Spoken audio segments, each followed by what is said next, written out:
कोई मेरे को नेगेटिव बोलता है ना तो मुझे बड़ा मोटिवेशन मिलता है, मुझे लगता है नहीं कर सकती ना, मुझे ऐसा लगता है मुझे कोई चैलेंज कर रहा है, मैंने कहा नहीं वो मैं करूँगी। और मुझे अच्छा लगता है कि मुझे कोई डिमोटिवेट करे या नेगेटिव बोले तो फिर मेरे को ऐसा लगता नहीं अब तो मुझे ये करना ही है।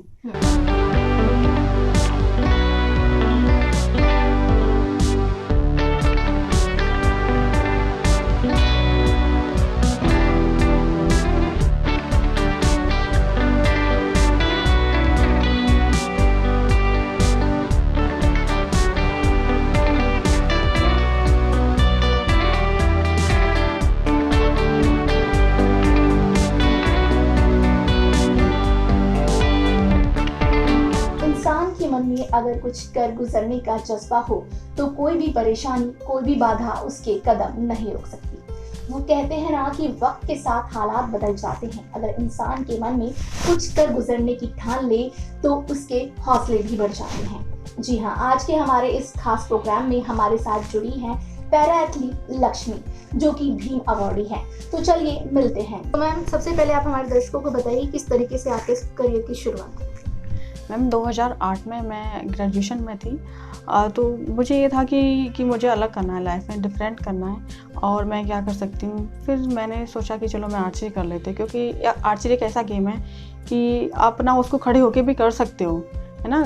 लेकिन मैंने आर्चरी की प्रैक्टिस की। उसके बाद 2008 में यहीं पर ही नेशनल सेक्टर 12 में अब ये पैरालंपिक्स के गेम्स हुए, तो मुझे कॉलेज वालों से इन्फॉर्मेशन मिली तो मैं उधर खेलने के लिए गई। तो मेरा 2008 में गोल्ड मेडल मैंने रिसीव किया वहाँ पे। तो मुझे अच्छा लगा, क्योंकि कोई भी है, जब एक बंदा सीढ़ी चढ़ जाता है ना तो वो कोशिश करता है कि मैं दूसरी भी चढ़ जाऊँ ना। तो फिर मैंने अपनी प्रैक्टिस और भी बहुत ज़्यादा की। फिर उसके बाद में 2009 में मैंने फिर मेरे को गोल्ड मेडल मिला। तो ऐसे ही जर्नी बढ़ती गई मेरी। और क्योंकि पहले तो मेरा टारगेट यही था कि मुझे आर्चरी बहुत अच्छे से करनी है, लेकिन मेरा उसमें क्या था कि हमारा जो पैरा एथलेटिक्स का होता है थोड़ा अलग गेम होता है।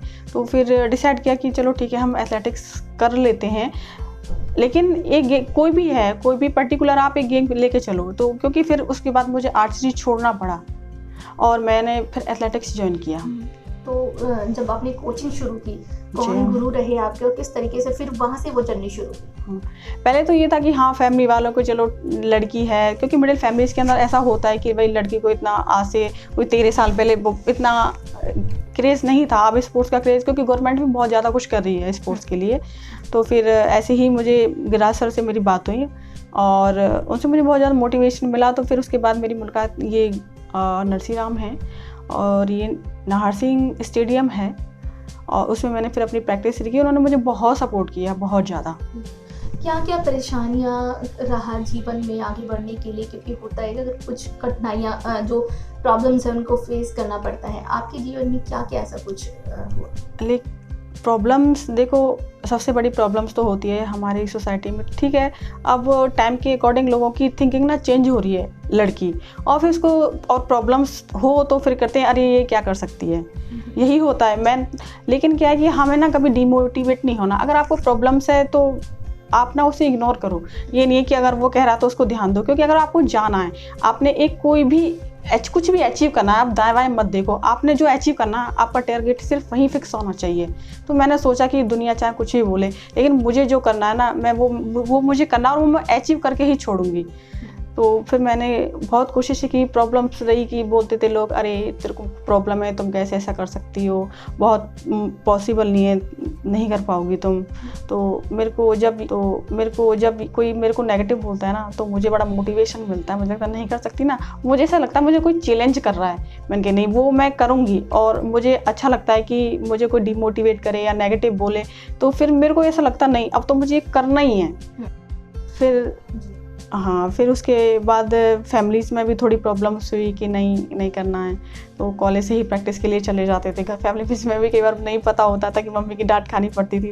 प्रैक्टिस की सर ने, गिरिराज सर ने और नरसी सर ने मुझे बहुत सपोर्ट किया और अच्छे से उन्होंने प्रैक्टिस कराई, जिसके कारण आज मुझे मुकाम हासिल हुआ है। जी, तो अब तक आप कहाँ खेल चुके हैं? मैंने जैसे कि पहले बताया 2008 मेरा फर्स्ट गोल्ड आया था। उस नेशनल में मेरे 2 गोल्ड थे।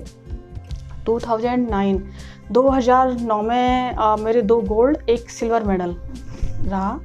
2010 में चंडीगढ़ में 2011-12 हमारा बेंगलोर में रहा, और 2014 में मेरे को इंटरनेशनल जाने का मौका मिला। वो मेरे लिए सबसे बहुत खुशी का दिन था तो क्योंकि उस वक्त कैसा फील कर पा रहे थे आप? एक्चुअली मेरी मदर ने बोला था कि चलो ठीक है, अब बहुत खेल लिए, एजुकेशन भी बहुत हो लिए, तो तुम्हारी शादी कर देते हैं।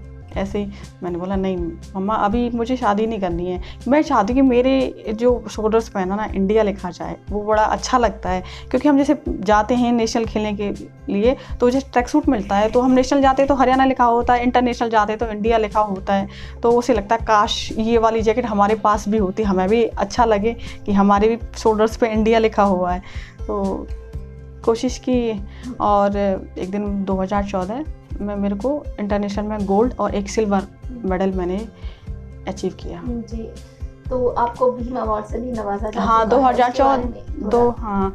फिर उसके बाद उससे पहले इंटरनेशनल जाने से पहले मुझे नेशनल जो मेरी अचीवमेंट थी उनकी ही बिहाफ में मेरे को हरियाणा का जो सर्वोच्च खेल पुरस्कार है उसे मैंने रिसीव किया चंडीगढ़ में 22 जनवरी को। तो अभी और कुछ करना है? अभी तो थोड़ी सी प्रॉब्लम्स ये हुई थी कि अब बेबी, वो भी मेरे लिए एक बहुत बड़ी ट्रॉफी है लाइफ में, वो भी बहुत ज़रूरी है। तो उसके बाद में मेरा थोड़ा ब्रेक हो गया। फिर उसके बाद मैंने स्टार्ट किया कि चलो ठीक है, मैं अभी कर सकती हूँ। क्योंकि मेरे मन में कभी ये नहीं होता कि मैं ये चीज़ नहीं कर सकती हूँ। क्योंकि जब लोग मेंटेलिटी बना लेते हैं ना कि मैं नहीं कर सकता, तो वो चीज़ आपसे कभी होगी नहीं लाइफ में। अगर आप सोचते हो ना कि मैं कर सकता हूँ, तो तुम 100% उस चीज़ को कर पाओगे। उसके बाद मैंने ये कोरोना स्टार्ट हो गया तो प्रैक्टिस बंद हो गई। अभी दोबारा से स्टार्टिंग की है, अभी चल रही है कि मुझे अभी और भी बहुत कुछ अचीव करना है। कि मेरा जो टारगेट है कि मुझे एशियन खेलना है, कि एशियन में मेरा मेडल हो। तो अभी और भी लोग खेलते हैं, यंगस्टर्स हो गए, अभी बच्चे हैं, तो उनके लिए क्या मैसेज देना चाहेंगे आप कि किस तरीके से वो खेलें और देश का नाम रोशन करें? सबसे बड़ी बात तो ये है कि जिस इंसान ने अपना मन बना लिया ना कि मुझे ये चीज़ करनी है, तो उसको कोई भी कठिनाई उसको रोक नहीं सकती है। क्योंकि ना मेरे जो यंगेस्ट हैं उसको यही कहना है कि कहते हैं ना कि हमारे पास ये फैसिलिटीज़ नहीं है, वो तो सिर्फ एक बहाने होते हैं। जिनको नहीं करना होता है ना, वो तो कहते हैं नहीं हम ये नहीं कर पाए। नहीं, जिसको करना है ना, जिसने अपने मन में ठान लिया कि मुझे ये चीज़ करनी है, चाहे, क्योंकि जब मैं प्रैक्टिस करती थी तो मुझे लगता था कि अब नहीं हो पाएगा, लेकिन सर ने बोला नहीं, अब तो आपको इतने राउंड लगाने। फिर तो मैं ये डिसाइड करती चाहे एम्बुलेंस उठा के ले जाए, लेकिन मुझे इतना करना ही करना है ये चीज़ मुझे। तो ये है कि कोई भी प्रॉब्लम्स है, कोई भी परेशानी है, तो तुम्हारे पास एक्सक्यूज़ नहीं होने चाहिए कि ऐसा था इसलिए मैं नहीं कर पाया। कोशिश करो कि अच्छा कर पाओ तुम। तो हमारे साथ जुड़ी थी पैरा एथलीट लक्ष्मी, जिन्होंने बताया कि किस तरीके से उन्होंने अपनी इस करियर की शुरुआत की। हालांकि करियर की शुरुआत हुई, लेकिन काफी सारी मुश्किलों का सामना करना पड़ा, लेकिन फिर भी लगातार वो अपने सफर पर चलती रही और आज एक मुकाम हासिल किया है। आज के लिए इस कड़ी में इतना ही। ऐसी और भी हस्तियों से हम आपको ऐसे ही रूबरू कराते रहेंगे। तब तक के लिए जुड़े रहिए पायनियर हरियाणा के साथ।